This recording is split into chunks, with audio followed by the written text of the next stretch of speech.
Welcome to the magic world of radio, where you make everything possible.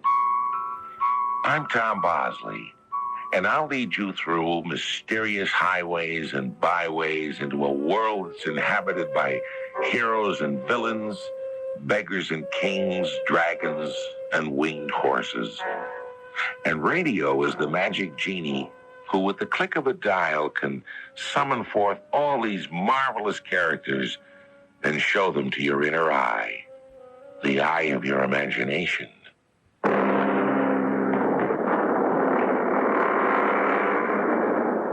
Our adventure story, The Caliph of Baghdad, was adapted from the Arabian Nights, especially for radio adventure theater by Paul Tripp. I'll be back shortly with Act One. Living dreams we all do, working hard so they come true. You can get a helping hand at Kmart stores, they understand. Kmart is your savings store, where your dollar buys you more. Kmart and Kodak, two great names, bring you one great value. Quality Kodak film at Kmart discount prices, like Kodachrome or Ektachrome slide film for rich, crisp color slides. Kodacolor negative film for big, beautiful color prints. Kodak instant print film, designed for the new Kodak instant cameras, or capture the magic of motion on Kodak Super 8 or Super 8 sound movie film. For color or black and white, look to Kodak film for the times of your life, and Kmart for the saving. Kmart is the saving place.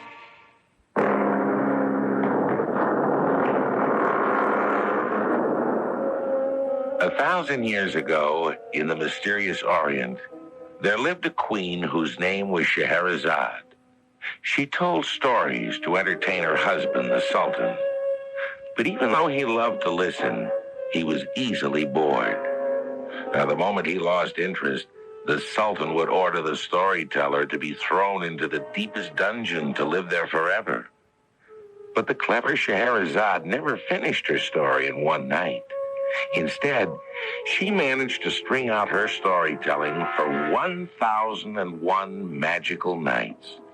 By that time, the Sultan was so in love with her, he wouldn't have dreamed of throwing her into a dungeon. Let my Grand Vizier be permitted to enter. May the first star of the evening bless you, O my lord Harun al-Rashid, mighty Caliph, commander of the faithful. Look at me, Haji. Look well. Examine me closely. My lord, why are you dressed like a common citizen of the streets?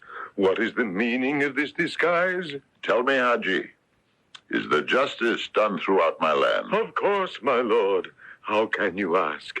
Each day, my agents go out into the city and then report on what they have seen. But Haji, do you believe their reports? They are my most trustworthy servants. But have you yourself seen what they tell you? No, my lord. I have been derelict in my royal duty.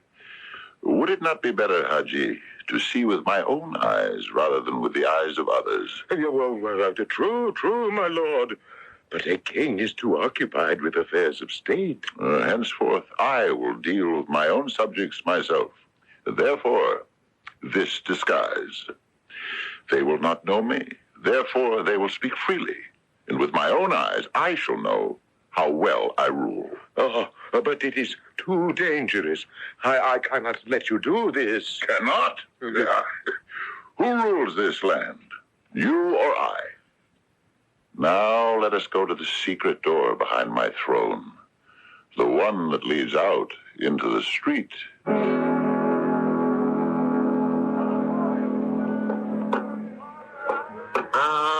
Alms, for the love of Allah, alms. Here, my poor blind friend. A coin for your cup. May Allah shower his blessings on your head. And on yours as well. Good night. No, wait, kind stranger. You have given one charity. Now give me another. Strike me, I beg of you. Strike a heavy blow, for I richly deserve it. I don't understand. I have sworn a solemn oath to accept nothing without being punished thereafter. Strike me, I beg of you. Oh, well, very well then, if it please you. There. Such a gentle tap on the shoulder, I deserve a heavier blow. Oh, forgive me, but I cannot be so cruel. Oh, if you only knew, if only you knew. Well, then, tell me. I'm curious about your strange request. It seems so unnatural, and you do not appear to be a lunatic. Never was a man more sane. I will tell a story, and then perhaps you will understand. I was once known as Baba Abdallah, the merchant. I owned 80 camels, which I hired out to other merchants to carry their goods from place to place, and at a very good price, let me tell you. One day, when I had just delivered some goods, I stopped at an oasis with my empty-backed camels to rest, and myself. My blessings on you, merchant. May I sit beside you and talk to you while I partake of my noonday meal? It is very lonely in the desert. You are most welcome, holy man, for I see by your attire you are a dervish, one of those good men devoted to helping others. Here, share with me this basket of large, succulent figs. Thank you. I see the backs of your camels are empty. In return for your kindness, I can fill all their backs with such a treasure as you have never dreamed of. I know where the treasure is hidden. Will you come with me and with your camels? I find it hard to believe that a poor dervish would know about hidden treasure. Come, and you shall see for yourself. But first, we must strike a bargain. Anything. When we have gathered up the treasure and laden the 80 camels, then you shall take 40 camels for yourself and give the other 40 to me. Give you 40 of my own camels? Do you take me for a fool? Remember, merchant, your 40 camels will then carry on their backs enough treasure to buy another 1,000 camels. Is it a bargain?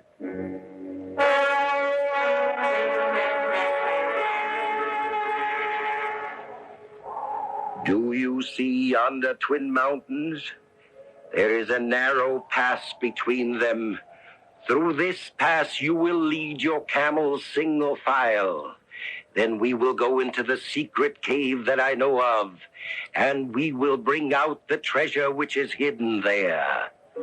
Kind sir, I did as the dervish told me, and found the treasure of gold and precious gems, as the dervish had promised me. When we had loaded the camels, the dervish took his 40 camels and went his way, and I took my 40 camels and went mine. Farewell, merchant. May you find joy with your newly acquired wealth. And you with yours? But wait, I have a thought. I trust it is a good thought. I have been thinking. My brother, listen well. You are a dervish. You lead a quiet life, caring only to do good. What good is wealth to you? What do you know about wealth? It can only bring trouble. I know, for I have been a merchant all my life. Wealth is a burden. Therefore, you would, like the kind, generous man that you are, help lighten my burden. I am grateful. Here, you may have half my camels. Now I will take the 20 left to me and bid you farewell. What a wise man you are. Wiser than you think, O wily merchant. Wily? Do you think I mean to cheat you? I accuse you of nothing. Farewell. Farewell to you, most generous dervish. But wait, I have another thought. Oh, you are as full of thoughts as a desert is full of sand. Do not mock me. My thought is a kind thought. Listen well. It takes great skill to drive a herd of camels. Perhaps you would be happier if you had less camels to keep together. Therefore, if I gave you 10 more of my camels, it would be easier to drive the 10 that would be left to me. Oh, wise and holy dervish, how well you read my mind. Your mind is as easy to read as a child's book. But now I have a thought. If, as you say, leading camels is such a burdensome task, why don't you take my remaining camels? Then I shall be as happy and carefree as I was before I first met you. Will you do that for me? It would be a kindness. I would be overjoyed to oblige you. But wait a moment. When we were gathering up the treasure, did I not see you hide a small box of ointment in your robe? You did? But you may have it if you wish. To make you happy is my most earnest desire. Was there ever such generosity? But tell me, what are the virtues of this ointment? Apply a little of it to your left eye, and in an instant you shall see all the treasure hidden in the earth. But beware of putting it on your right eye, for then your sight will be destroyed forever. I shall test this ointment on my left eye. Oh, how marvelous are the sights I see. Heaping chests of gold and diamonds and rubies and emeralds. And only I know where they are to be found. Now, if I put ointment on my other eye, will I not see twice as much? Do not do so, I pray you. For if you do, you will lose your sight. I do not believe you. It is not sensible to believe that the same ointment will have a different effect on each eye. I will prove it. Behold how I now apply the ointment to my right eye. I cannot see. My eyes are plunged in darkness. I am blind. Did I not warn you? It is your own greed that has done this to you. How shall I lead my camels? I cannot see. I shall take the camels and the rich burdens they carry. But what about me? I will point you in the direction of the city of Baghdad, where you will beg for charity for the rest of your life.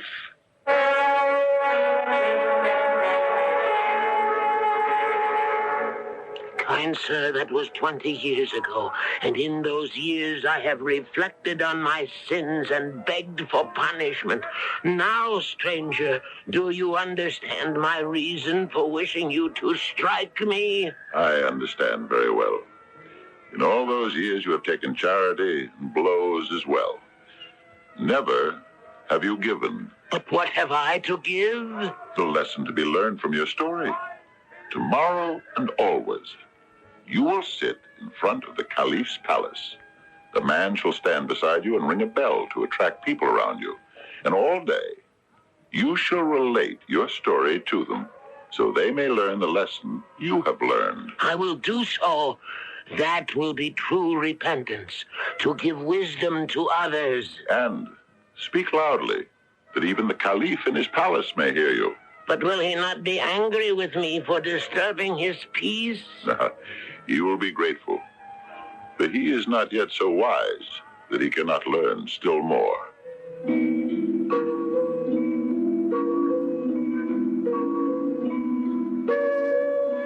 Today, the President of the United States studies the many public opinion polls to discover what the people want.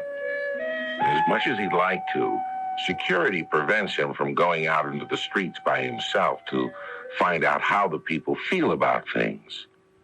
But 1,000 years ago, the Caliph was bound by no law. He himself made the laws, so he could travel among the crowds. We'll join the Caliph on the streets of Baghdad shortly.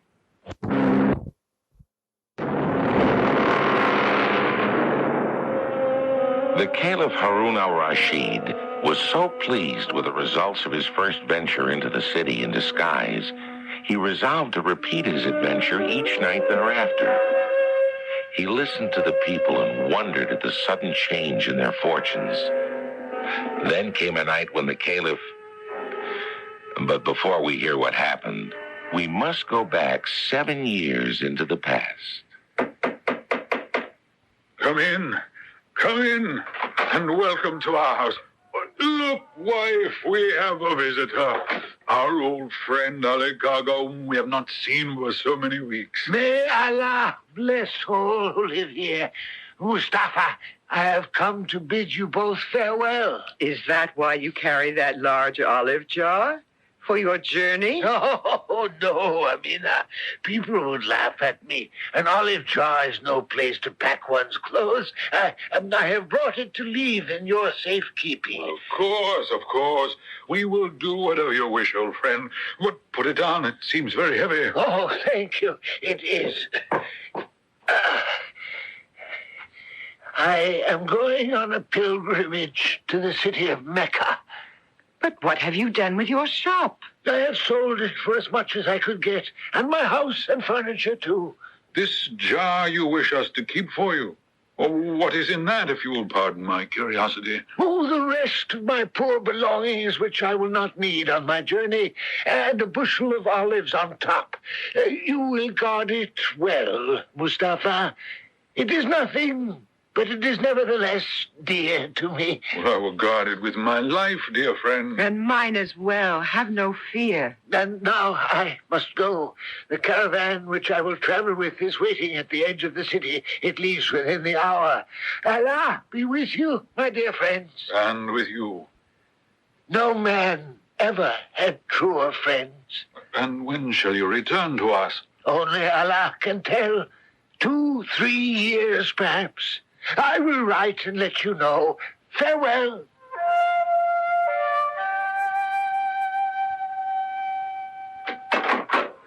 Oh, Mustafa, good news. A letter has come from Ali Kaga. What does it say? You know I cannot read. I have been waiting all day for you to read it to me. Well, let me see. Yeah. Dear Mustafa. Amina, how long has it been since last we saw our friend? Almost 3 years now, I think. But read the letter. Has he been to Mecca? Is he in good health? Yes, he has been to Mecca and is now a holy man according to the custom. What else did he say? Well, he is well and is now visiting the city of Damascus. Damascus? Why does he not come here instead? Well, he says he will never be able to travel again once he returns. Therefore, he wishes first to see other cities in the world. Then he will return, within a year, perhaps. He asks if the large jar he left with us is still safe. Of course it is. Why do you look so thoughtful, husband? Well, I was just wondering. He seemed so anxious about the jar. But he told us there was nothing of value in it. A bushel of olives. Why is he so concerned?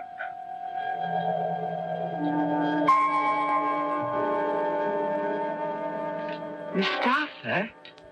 Mustafa? Oh, did you say something? You are not eating. Are you not hungry? Of course I'm hungry, but these olives are bitter. Well, I am sorry about the olives. But why do you keep staring at that jar in the corner? The one Ali Kaga left in our care so long ago. Oh, was I staring at it? Well, I was not aware. But tell me, Amina, now that you have mentioned the jar, how long has Ali Kaga been gone? Well, let me see. By my reckoning, it must be 1 month less than 7 years ago. Well, it's a very long time. I think our friend must be dead, else he would have returned by now. Oh, I pray not. May he rest peacefully in paradise. Perhaps you're right, Mustafa, but we must still keep his jar safely. We promised. Of course. But it has occurred to me that since the olives on our table are so bitter, we might sample the bushel of olives Ali Kaga told us were at the top of his jar. Perhaps they will taste better than ours. No, Mustafa. If you break the seal of the jar, you will also break faith with Ali Kaga. I beg you not to do something so wicked. Now be still. I am master of this house. I will break the seal and taste the olives. You will also break faith with a trusting friend. With a dead trusting friend, you mean? Now, hand me that knife. I beg of you, do not break the seal. Silence! Now to lift the lid. There. And now to taste the olives. Oh, they're rotted with age. Close the jar, I beg you. Well, perhaps the ones beneath these are fresher. All rotten. Well, perhaps they're better at the bottom. Gold! Do you see what I see? Hundreds of pieces of gold! Now you can understand why he was so anxious about this jar. Put them back, Mustafa. They belong to Ali Kaga. He lied to me, his best friend. Oh, there's nothing of value in this jar, he told us. The liar, the cheat. Didn't he trust me? Perhaps he did not wish to tempt you. Oh, if he were here now, I would tell him a thing or two. But what am I saying? He's dead. Dead. If I take his gold, how can he complain? You would not commit such a terrible sin to steal from a friend. Now, of what use is gold to a dead man? But if he still lives and returns, what then? I will deny I took it. Well, you are my witness that he never told us there was gold in this jar. Here, Amina, take these gold pieces and go to the market and buy fresh olives. We will fill the jar to the brim with them, recork the jar, and seal it. No one will be the wiser. And with the gold Ali Kaga has so kindly given me, I shall buy another shop. I will not go, Mustafa. Let the sin be on your head alone.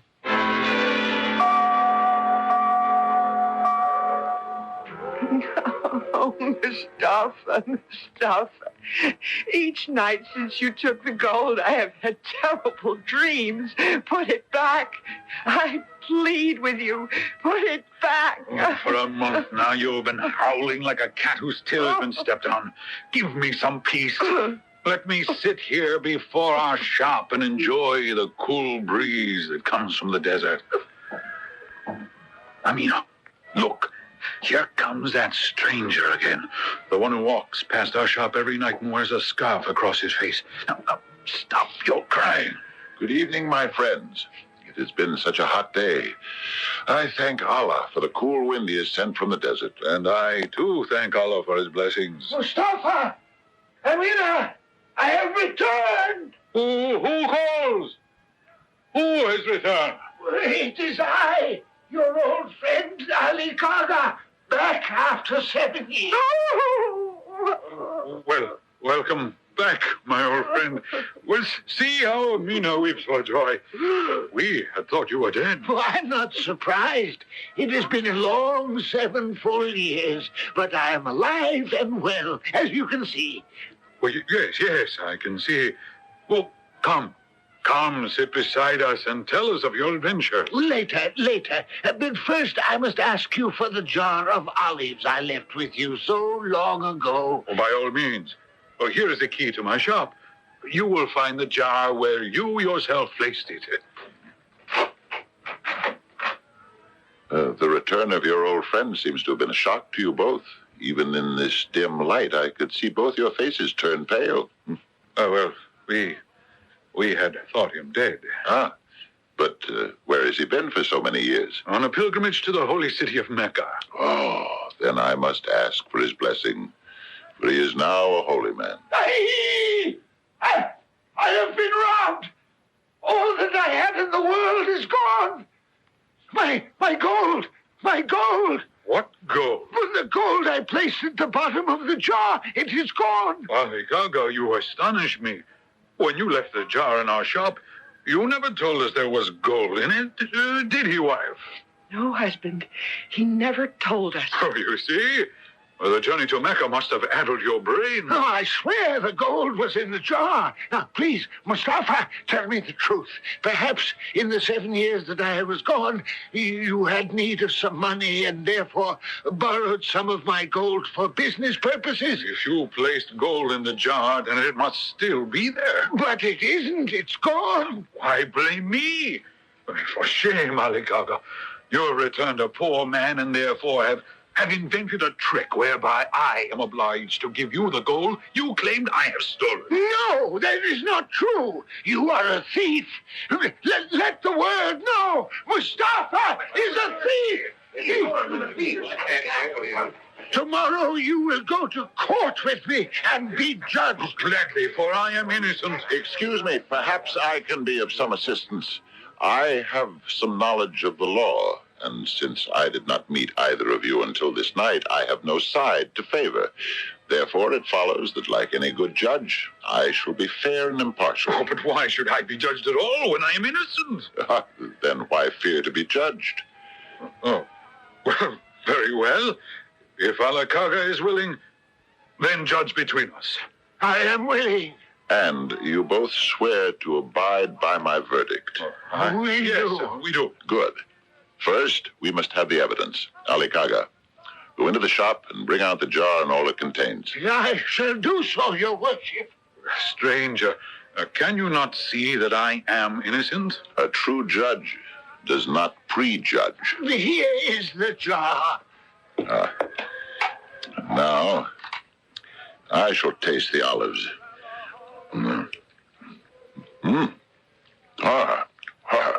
Delicious. Mustafa, you swear you never opened the jar. I swear it. Extraordinary. Then these olives must be 7 years old. I'm amazed that olives so old should still taste so fresh. Oh, but you forget, sir. The jar was sealed airtight. Even so. Good people, is there a dealer in olives among you? I am, sir. I have dealt in olives from boyhood. Then taste this olive, good merchant, and tell me how old it is. It is very fresh. I would say it was taken from its tree a little more than a month ago. And tell me, how long can an olive be kept so fresh and pleasant tasting? However much care is taken to preserve it, an olive will never last beyond the 3rd year. What say you to this, Mustafa? Perhaps it was a miracle.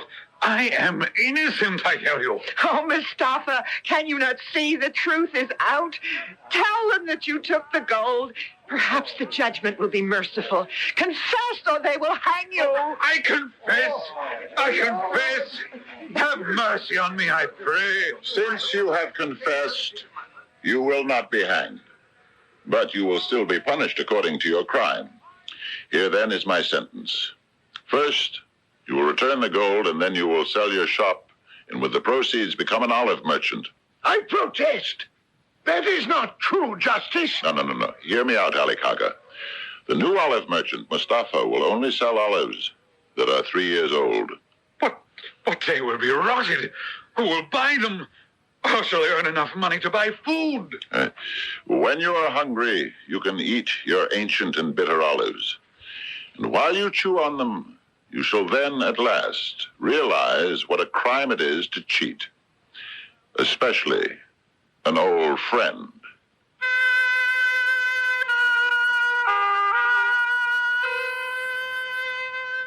There are interesting words in a song from Gilbert and Sullivan's operetta, The Mikado. My object all sublime, I shall achieve in time, to let the punishment fit the crime, the punishment fit the crime. Mustafa would have understood, or perhaps he would have liked something I have just made up. Before a thief steals, let him first become an expert on olives. We'll rejoin the Caliph in the streets of Baghdad shortly with Act 3. The CBS Radio Adventure Theater will return in a moment.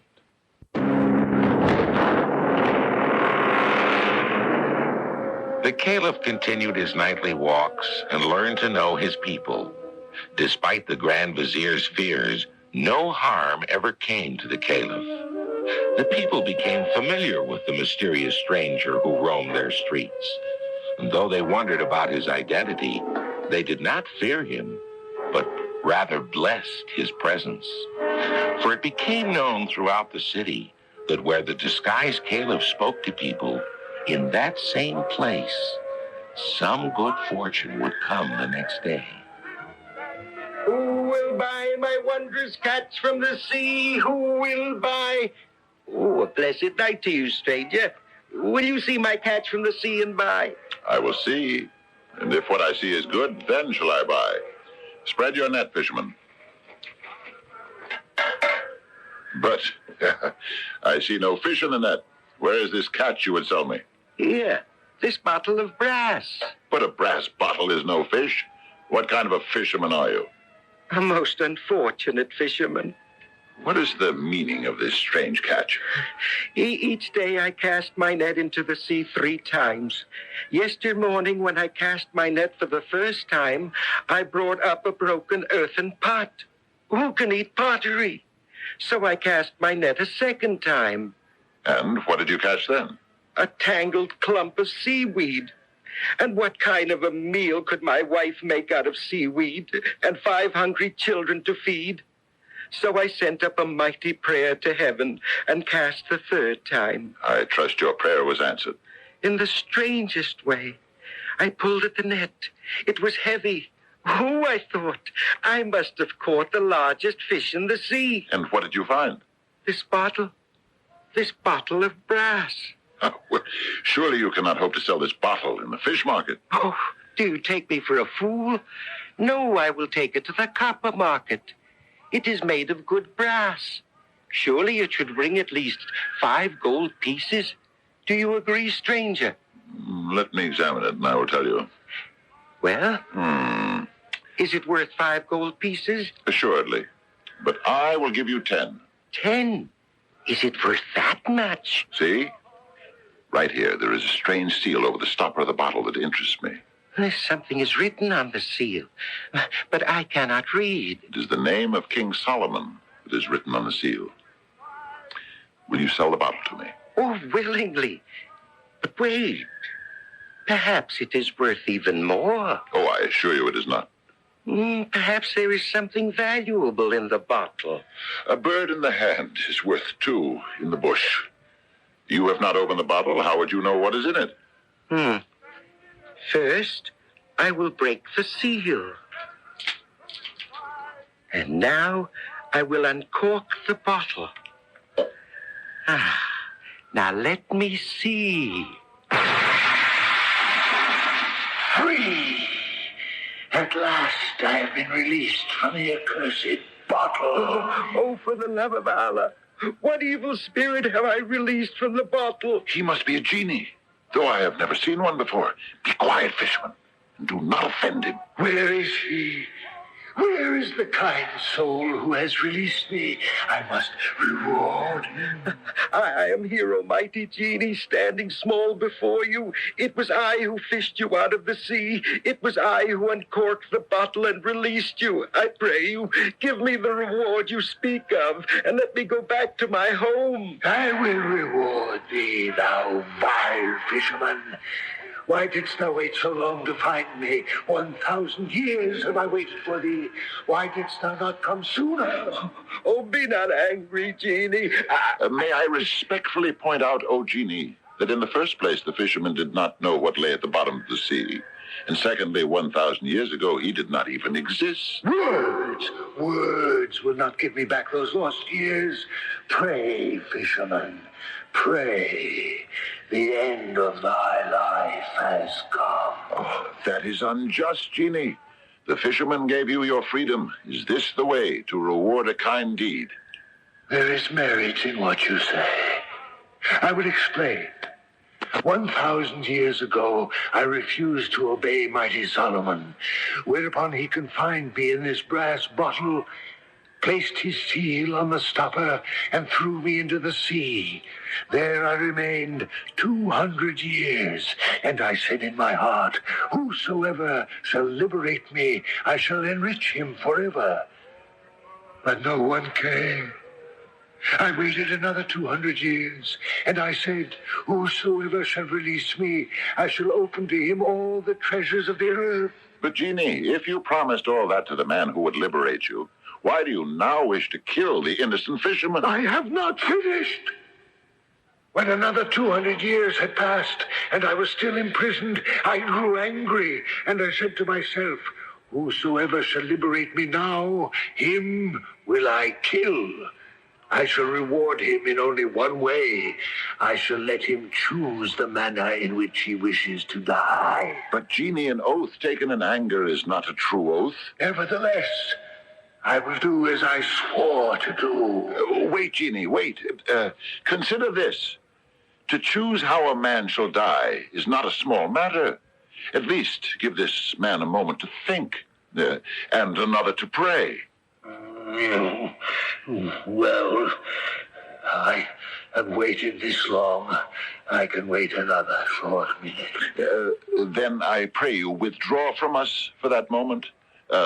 Let the fisherman choose in peace. Oh, very well, but be brief. Oh, I do not wish to die. Help me, stranger. Oh, why did I not sell the bottle to you? Why did I open it? Calm yourself, calm yourself. What is done cannot be undone, and you are not dead yet. I have a plan. Listen carefully. Give me the bottle. Now, take the stopper in your hand, and when I shout, now, swiftly plunge the stopper into the bottle. Have you not yet chosen? I grow impatient. But what is your plan? You will see. Come back, genie. The fisherman has chosen. Well, fisherman, what manner of death hast thou chosen? Wait, genie. Before the fisherman tells you, will you do me a kindness? Well? I look at you, and I see a tall and mighty spirit, whose head is almost hidden in the clouds. Now, look at this bottle in my hands. It is so small. Not even your tiniest finger could fit into it. Then, how could it have once contained your entire body? You do not believe I was in this bottle? Did you not see me come forth? Oh, I saw it, but I cannot believe it. It defies all the laws of nature. For a genie, it is the simplest thing in the world. Look, I will show you. You see how simple it is? Now, fisherman. There. The genie is back in the prison where Solomon once placed him. Oh, noble sir, I will bless you forever. You have saved my life. How can I ever thank you enough? By selling me this bottle. You would still buy it? Here, hold out your hands. Now, take the gold and return to your family. And fisherman, if your net brings up another bottle from the sea, throw it back and buy a new net.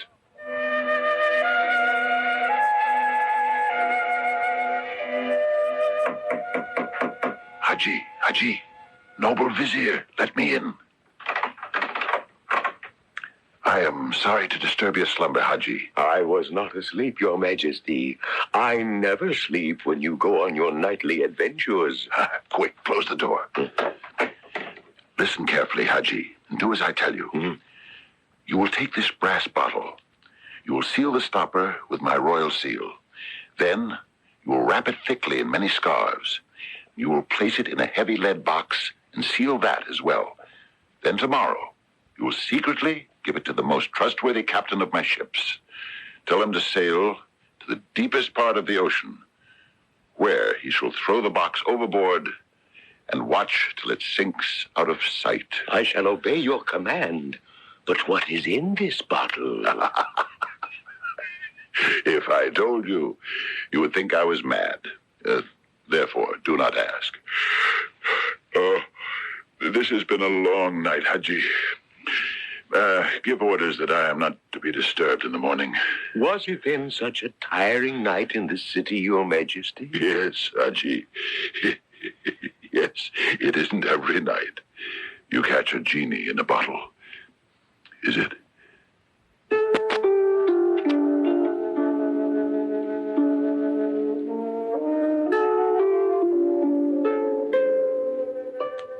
I think the best adventure stories are those that weave fact with fantasy. I can't ask anybody to believe that there was ever such magical beings as genies. Now, that's pure imagination. But here's a fact you can believe. There actually was a Caliph of Baghdad in disguise. I'll be back shortly. Right now, something rather special is happening at your Buick dealer. Something that just could be the open door to the kind of car you've been looking for. Announcing Buick's open door policy. An open invitation to come in and inspect, examine, and really discover why the 1977 Buicks are selling better than any other Buicks in history. Take a good close look at the Electra, for example. That's what the open door policy is all about. To discover all the extra touches, the fit, the feel, the finish of the paint that make Electra a Buick. And discover also that according to EPA estimates for the standard 350 cubic inch V8 engine with automatic transmission, Electra got 22 miles per gallon in the highway test and 15 city. That's 17 miles per gallon combined. Your actual mileage may vary, and California estimates are lower. Now that's some full-size car. Buick's open door policy, a real opportunity to discover the finer points of our Buick automobiles and discover that this is a great time to buy a new Buick. The door is open at your Buick dealer. Hi, this is Gene King for the Council of Better Business Bureaus, and I'm back again with some more information on the metric system. For example, a mile is 1.6 kilometers. And more often, you're going to see a road sign that will say something like this: Columbus, 62 miles. Now, under that, it'll say 100 kilometers. Why 100? Because, as I said, a mile is 1.6 kilometers, and 1.6 times 62 is 100.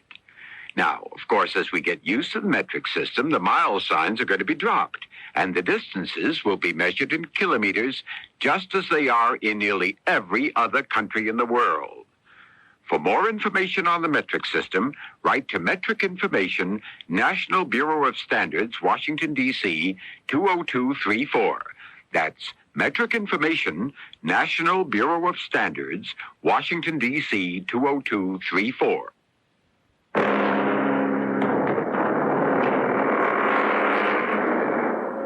Ever since the beginning of history, when men joined together to form a tribe, the storyteller has been an important part of our lives. From the earliest times, people would huddle around a campfire and listen to the storyteller who would make them forget the darkness which surrounded them. Today, you have listened to the modern teller of tales. Today, there are millions of families overseas that are homeless, malnourished, destitute. With your help, CARE can start them on the road to a better life. CARE can provide them with enough food to feed their families. They can be given the means to grow their own food. With tools and equipment, they can build modest homes. They can dig wells so they can have safer water to drink. They can build schools for their children. Across the world, many families are without the means to help themselves. Through CARE, you can start them on the road to a better life by giving them the chance to work their way out of poverty. Send your check or money order to CARE, Box 576, New York 10016, or local CARE office. Our cast included Fred Gwynne, Leon Janney, Lloyd Batista, Paul Tripp, Robert Dryden, and Ruth Enders. The entire production was under the direction of Hyman Brown. This is Tom Bosley inviting you to return to Radio Adventure Theater for another exciting tale you can hear through the magic of radio. Radio Adventure Theater is recommended by NEA, the National Education Association. WWJ Detroit. CBS News. Scientists now know why a computer on Voyager 2 has not been listening to them. I'm Lee Thornton reporting on the CBS radio network. Since its launch, there's been difficulty with a boom on Voyager. That boom is a data-gathering instrument. On Friday, Voyager's computer refused an order to blow away a dust cover at the end of the troublesome boom. Once the dust cover was off, it was thought the boom would lock into place. But the computer did not do what it was supposed to do, and this evening a spokesman says that happened because a secondary computer got into the act, switching from one of its memory banks to another. Spokesman Don Bain says now that the data-gathering boom should be all right. As long as the boom remains stable. And as long as it remains in the position where it is now, if we do not succeed in locking it up, we can do the mission. We just simply have to change the pointing angles of the instruments very slightly when we get out to Jupiter and Saturn in order to accommodate the different position of the boom. And as long as the boom remains in a stable position, we'll be in good shape. Jet Propulsion Laboratory spokesman Don Bain. Now this. Hello, Ralph Story here, and there are all sorts of recipes for beef stew, but when Chef Robert tells us how he makes beef bourguignon, you can bet that's something special. And it is, too. It's French beef stew with a little burgundy wine. So join me for Meet the Cook when Monsieur Robert shares that recipe, and that's our next broadcast tomorrow with the CBS Radio Food Family. Remember, Meet the Cook is heard every day, Monday through Saturday, on most of these CBS Radio Network stations. I'm Brian Saxton. Leukemia, a disease of the blood-forming organs, is no longer a hopeless disease. Today, leukemia can be more of a life-threatening disease instead of a terminal illness. This is because concerned Americans have supported privately funded research as an adjunct to that funded by the federal government. We must solve the mystery of this disease soon. This message was brought to you by the National Leukemia Association, a non-profit voluntary agency which hopes that tomorrow's children can ask, Daddy, what was leukemia? It was Senator William Proxmire who cast the lone dissenting vote at Budget Director Burt Lance's confirmation hearings. Today, Proxmire said Lance should not resign under fire, but should step aside in the future. Proxmire says Lance's subordinates are holding down the day-to-day job of running the Office of Management and Budget. He questions Lance's ability to perform the duties of Budget Director. He was cited for unsafe and unsound banking practices. The Comptroller's Office did issue a cease and desist order in effect for a year to prevent them from taking this kind of action. That's done not in 1 out of 100 banks. Furthermore, the one area where he's supposed to be expert, running a bank, he hasn't done well. He moved into that National Bank of Georgia. The National Bank of Georgia is now losing money. They've skipped a dividend. The bottom line, the objective, clear judgment on a banker is whether or not his bank is making money. That's it. His bank is losing. Senator William Proxmire. Today there was a report that Lance had not disclosed the assets of a company he formed with his wife. Lance told CBS News, "I'm the most fully disclosed fellow there is anywhere." The White House is calling Secretary of State Vance's China trip a good beginning toward full diplomatic relations. But President Carter is saying it would be premature to draw any firm conclusions from it. Secretary Vance briefed Mr. Carter on the trip earlier this evening. Rain has hurt the efforts of firefighters to put out the raging hog fire in California's Klamath National Forest. Ken Ackerman of station KCBS has details. The fire boss had hoped to have the fire contained within 48 hours, but that now has been changed to Wednesday. Joe Bowen of the U.S. Forest Service said there were unforeseen setbacks. The first thing that stopped us naturally was our backfiring project that we had set up here 3 or 4 days ago. And then the rain came in and put those out for us. So instead of backing off 3 or 4 miles like we anticipated with the fire burning to the lines, we're now having to go